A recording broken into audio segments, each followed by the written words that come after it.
ఇప్పుడే నేను ఒక మాట అడిగాను. ఈరోజు నేను ఇక్కడికి వస్తానే ఒక 2 షాపుల దగ్గరికి వెళ్ళాను.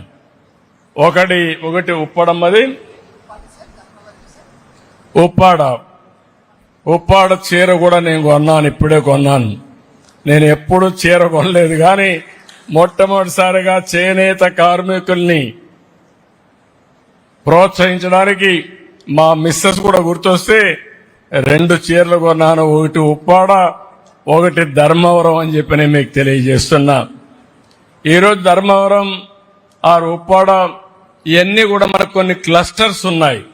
చీరాల కానీ, మంగళగిరి, తర్వాత మీకు వచ్చే కొందికి రాష్ట్రంలో ఒక 10-20 సెంటర్లు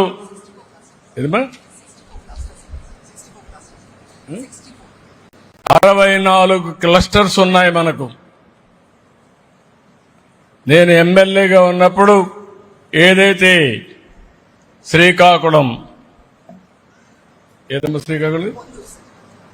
పొందూరు కద్దరు, అప్పట్లో ఆ షాపు పోయి హైదరాబాద్ లో ఉంటే ఎమ్మెల్యేలుగా ఉండి ఆ పొన్నూరు కద్దరు కొనేవాళ్ళం. ఇవన్నీ కూడా మనకు ఒక 64 క్లస్టర్స్ ఉన్నాయి. ఎక్కడ చూసినా ఒక 100 కుటుంబాలు 200 కుటుంబాలు ఇప్పుడు కూడా పనిచేస్తున్నారు. ఇవి కాకుండా కొన్ని దిక్కల విడివిడిగా ఉన్నారు. చాలా మంది చేనేత గిట్టుబాటు కాకుండా వృత్తి మారిపోయే పరిస్థితికి వచ్చారు.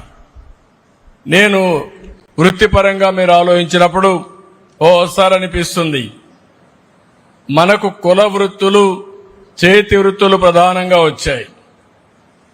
వంశ పారంపర్యాలుగా మనం ఒకసారి చూస్తే గ్రామాల్లో ఇంత డెవలప్మెంట్ జరిగినప్పుడు ఒక్కొక్క కులం బీసీల్లో గాని మిగిలిన కులాల్లో గాని కొన్ని వృత్తులుగా ఆధారంగా పోయారు.